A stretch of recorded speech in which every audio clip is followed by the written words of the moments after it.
आदि तूच अंती तूच, तूच सर्व ठाई। नमस्कार मंडळी, श्री स्वामी समर्थ। स्वामी समर्थ तुमच्या सर्वांच्या सर्व इच्छा आकांक्षा पूर्ण करो हीच मी स्वामींच्या चरणी प्रार्थना करते आणि आपल्या आजच्या व्हिडिओला सुरुवात करते। आज आहे गुरुपुष्य अमृत योग। तर संध्याकाळी आपल्याला कापूर सोबत जाळायची आहे ही एक वस्तू। घरातील वाईट शक्ती, अडचणी, दारिद्र्य दूर होईल, घराची, मुलाची, पतीची खूप अशी प्रगती व्हायला मदत होईल। त्यासाठी आपल्याला हा उपाय करायचा आहे। तर हा उपाय कसा करायचा आहे, कधी करायचा आहे याची संपूर्ण माहिती मी तुम्हाला देणार आहे। त्यासाठी व्हिडिओ अजिबात स्किप न करता शेवटपर्यंत नक्की बघा। तर बघा, आज गुरुपुष्य अमृत योग आहे। तर आपल्याला या ठिकाणी स्वास्तिक काढायचं आहे। कोणत्या ठिकाणी स्वास्तिक काढावे याचा व्हिडिओ देखील मी अपलोड केलेला आहे, तो तुम्ही जर अजून बघितला नसेल तर नक्की बघा। त्याचप्रमाणे आपल्या घरामध्ये सुख शांती नांदावी, घराची, मुलाची, पतीची खूप अशी प्रगती व्हावी असं आपल्याला जर वाटत असेल, तर घरातली वाईट शक्ती, अडचणी, दारिद्र्य दूर व्हावे असं देखील वाटत असेल, तर त्यासाठी हा उपाय आपल्याला करायचा आहे। तर हा उपाय कधी करायचा आहे, कसा करायचा आहे याची संपूर्ण माहिती मी तुम्हाला देणार आहे। त्यासाठी व्हिडिओ अजिबात स्किप न करता शेवटपर्यंत नक्की बघा। आणि तुम्ही अजून जर आपल्या चॅनल सबस्क्राईब केले नसेल तर नक्की करा। त्याचबरोबर कमेंटमध्ये श्री स्वामी समर्थ लिहायला देखील विसरू नका। तर हा योग आता डायरेक्ट 6 महिन्यांनी येणार आहे।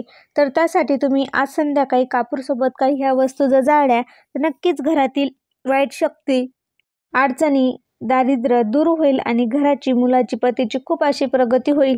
त्यासाठी हा उपाय आपल्याला आवर्जून करायचा आहे। तर असं म्हटलं जातं, गुरुपुष्य अमृत योगाच्या दिवशी बरेच जे नवीन व्यवसाय, नवीन वस्तू किंवा घर किंवा अनेक वस्तूंची खरेदी करतात, नवीन जागा घेतात किंवा सोनं देखील खरेदी करतात। तुम्हाला सोनं खरेदी करणं जमलं नसेल तर तुम्ही हळद देखील खरेदी करू शकता। तर आपल्याला सकाळी काय करायचं आहे, तुमच्याकडे जर गंगाजल असेल तर तुम्ही घराबाहेर, घरामध्ये गंगाजल सगळीकडे शिंपडायचं आहे। असं केल्याने आपल्या घरात जी वाईट शक्ती आहे, ज्या काही अडचणी आहे त्या दूर होतील आणि घरात प्रसन्न वातावरण होईल। त्यासाठी हा उपाय करायचा आहे। त्याचप्रमाणे संध्याकाळी 3 सांजेच्या वेळी देखील आपल्याला हा उपाय करायचा आहे। तुम्ही आपल्या तिजोरीमध्ये, आपल्या मुख्य प्रवेशद्वारावर, गॅस शेगडी आहे तिथे, उंबरठ्यावर अनेक ठिकाणी तुम्ही स्वास्तिक काढायचं आहे। तुळशीपाशी देखील तुम्ही स्वास्तिक काढायचं आहे।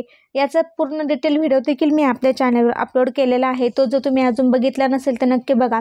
तर हा योग असा जुळून येतो, गुरुपुष्य अमृत गुरुवार आणि गुरु नक्षत्र आलं तर त्यावेळेस हा योग जुळून येत असतो।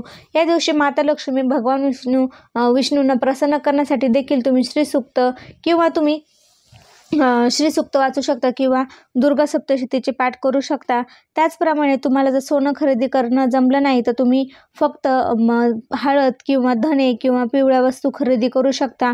तर तुम्ही 5 रुपयाची वस्तू देखील खरेदी केली तरी चालेल। तर हे खूप शुभ मानलं जातं। तर बघा, आपल्याला संध्याकाळी काय करायचं आहे, 3 सांजेच्या वेळी दिवाबत्ती झाल्यानंतर तुम्ही जो कापूरचं स्टँड आहे ते घेतलं तरी चालेल किंवा मातीची पंतीच घेतली तरी चालेल।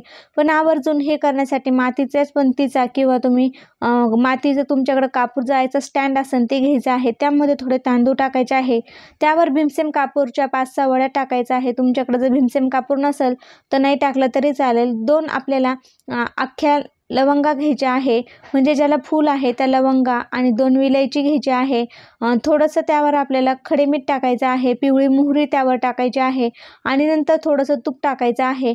त्यानंतर आपल्या घरातल्या प्रत्येक व्यक्ती आहे, छोटी मोठी, आजारी व्यक्ती असो, घरातला कर्ता पुरुष असो, अशा प्रत्येक व्यक्तीवरून आपण ह्या वस्तू 7 वेळेस उतरवून घ्यायच्या आहे। उतरवून घेतल्यानंतर ती वस्तू म्हणजे तो दिवा आपण प्रज्वलित करायचा आहे आणि प्रज्वलित केल्यानंतर घरभर सर्व घरामध्ये कोपऱ्या न कोपरा ही वस्तू आपण प्रज्वलित केलेला आहे ते फिरवून आणायचं आहे आणि नंतर आपल्या उंबरठ्याच्या मधोमध ते ठेवायचं आहे आणि आपल्याला एकाग्रतेने त्याच्याकडे बघायचं आहे।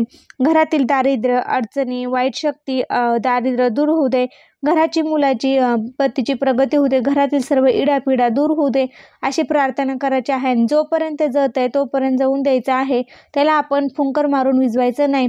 आणि नंतर त्यामध्ये जर काही जर वस्तू राहिल्या तर आपण काय करायचं आहे, त्या वस्तू एखाद्या कुंडीमध्ये, झाडामध्ये गाडायच्या आहे। तर अशा प्रकारे हा उपाय तुम्ही नक्की करून बघा। तुमच्या आयुष्यातील सर्व अडचणी, प्रॉब्लेम, संकट दूर होईल आणि तुमची प्रगती झाल्याशिवाय राहणार नाही। तर कसा वाटला व्हिडिओ ते कमेंटद्वारे नक्की सांगा। व्हिडिओ आवडल्यास चॅनलला जरूर सबस्क्राईब करा। धन्यवाद।